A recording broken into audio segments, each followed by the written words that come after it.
சூப்பரா இருந்தது ப்ரோ. எனக்கு என்னோட எக்ஸ்பெக்டேஷனுக்கு ஒரு ஒரு மேல ஒரு லெவலுக்கு மேல மூவி இருந்தது. ஒரு ஒரு வார்த்தையில சொல்லணும்னா கண்டிப்பா. நம்ம நிறைய லவ் ஸ்டோரிஸ் பார்த்துருக்கோம். இதுல என்ன டிஃபரெண்டா இருக்கு? லவ்வே டிஃப்ரெண்டா இருக்கு ப்ரோ. அவ்வளோ பியூரா இருக்கு. இப்படிலாம் லவ் பண்ண முடியுமா? இவ்வளோ எமோஷனல் கொடுக்க முடியுமா? அவங்க பிரிய ஒரு சுச்சுவேஷன் வரும். நமக்கு ஒரு ட்விஸ்ட் நிறைய இருக்கு. நீங்க பார்த்தீங்கன்னா தெரியும். அது ஓப்பனா சொல்ல விரும்பல.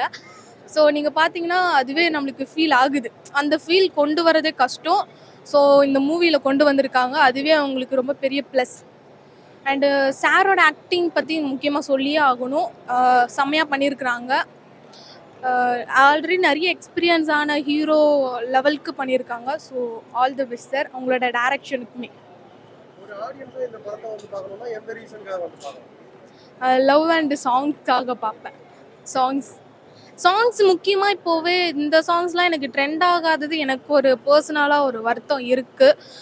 இதெல்லாம் இன்னும் நீங்கள் ட்ரெண்ட் பண்ணிங்கன்னா நான் ரொம்ப ஹாப்பியாக ஃபீல் பண்ணுவேன். ஏன்னா பண்ணுங்க, ட்ரெண்ட் பண்ணுவீங்க நம்பிக்கை இருக்குது. தேங்க்யூ. யாரோட ஆக்டிங் உங்களுக்கு ஸ்பெஷலா பிடிச்சிருக்கு? ஸ்பெஷல் ஹீரோயினி மேம் நல்லா பண்ணியிருந்தாங்க. அண்டு சார் நல்லா பண்ணியிருந்தாங்க. அண்ட் சாய்தி நானா நியூவாக காமெடி ட்ரை பண்ணியிருந்தாங்க. செம்மையாக ஒர்க் அவுட் ஆயிருக்கு.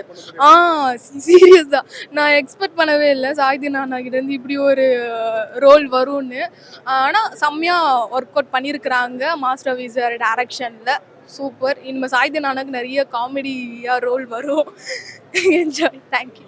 எமோஷனலா எந்த அளவுக்கு இருக்கு? கண்ணில் கண்ணீர் வருது ப்ரோ. நான் கண்ட்ரோல் பண்ணிட்டு சீட்டில் உட்காந்துட்டு இருக்கேன். ஸோ அந்த லெவலுக்கு கனெக்ட் ஆகுது. ஸோ லவ்வர்ஸ் எல்லாருமே வந்து பாருங்க அண்ட் ஃபேமிலியாகவும் பாருங்க. எல்லாருக்குமே இந்த மூவி கனெக்ட் ஆகும். காத்து வாக்குல காதல் படம் சூப்பராக இருக்கு. அதுவும் வடசென்னை வாசத்தோட அந்த பாட்டுங்கள்லாம் மெலோடி பாட்டு வந்து ரொம்ப அமக்கலமாக இருக்குது. லொக்கேஷன் எல்லாம் சென்னை சுற்றி சுற்றி தான் எடுத்திருக்காங்க.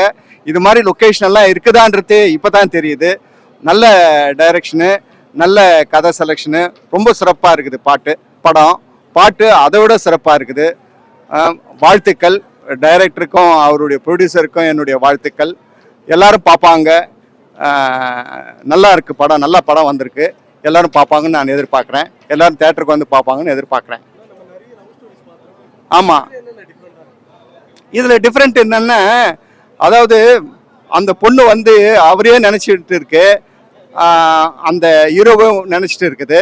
அதே மாதிரி ஒருத்தர் வந்த உடனே அது வந்து அவளுக்கு வந்து அந்த ஹீரோ தான் அவருடைய காதலர் தான் அது அப்படின்னு நினச்சி அந்த தேடி பார்த்துருக்குது பாருங்க.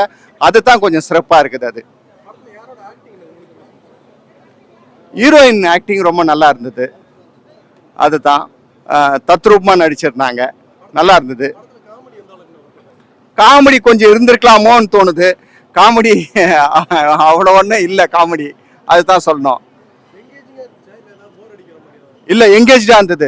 அதாவது முதல் பகுதி வந்து எப்படி இருந்ததுன்னா, ரொம்ப வெட்டு குத்து கொலை இருந்த உடனே என்ன இது எல்லாமே வடசென்னை மாதிரி தானே அந்த படம் அப்படின்னு இருந்தது. ஆனால் அந்த காதல் வந்த உடனே ரொம்ப சிறப்பாக இருந்தது. செகண்ட் ஆஃப் எப்படி போனது தெரியல. அது அப்படி இருந்தது படம். இளைஞர்களுக்கு கண்டிப்பாக பிடிக்கும். ஃபேமிலி கண்டிப்பாக பார்க்கலாம். அதுதான் படம் வந்து சூப்பர் படங்க. காத்து வாக்கில் ஒரு காதல். இது மாதிரி ஒரு படத்தெல்லாம் வந்து கண்டிப்பாக சப்போர்ட் பண்ணணும். எல்லாரும் வந்து பார்க்கணும். கண்டிப்பாக லவ் பண்ணுறவங்களும் சத்தியமாக இந்த படத்தை பாருங்க. வேற மாதிரி படம்.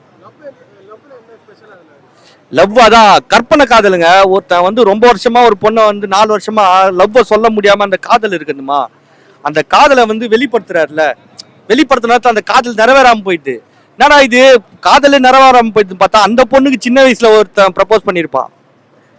அந்த காதல் வந்து கடைசியா வந்து நிறைவேறும்.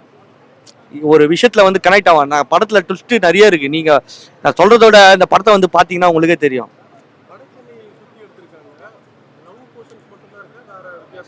அதாவது வட சென்னையில வந்து வாழ்ற ஹீரோ, அவர் ஹீரோவை சுத்தி ஹீரோ வந்து அந்த ஏரியால வந்து ஒரு நல்ல மனுஷன்.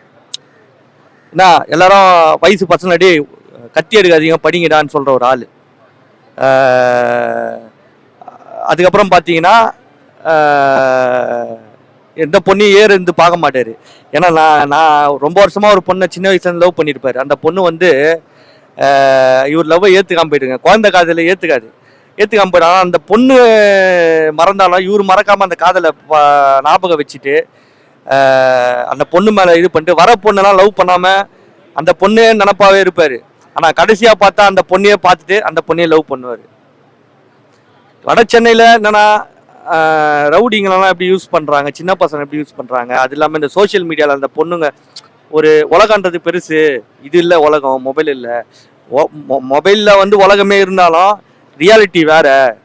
எதையா நம்பிடாதீங்க, இதில் நடக்கிறதா நம்புறீங்க. நம்பி யாரோ கிட்ட போய் ஏமாறதோட அது மாதிரி ஏமாறாமல் தெளிவாக இருந்து பொண்ணுங்களாம் யாரையும் அவ்வளோ சீரம் இந்த சோஷியல் மீடியாவில் நம்பாமல் நீங்கள் பேசி பழகி இந்த ஆளுக்கு சரியான ஆளான்னு தெரிஞ்ச அப்புறம் தான் பழகணுன்றது தான் இந்த படமே.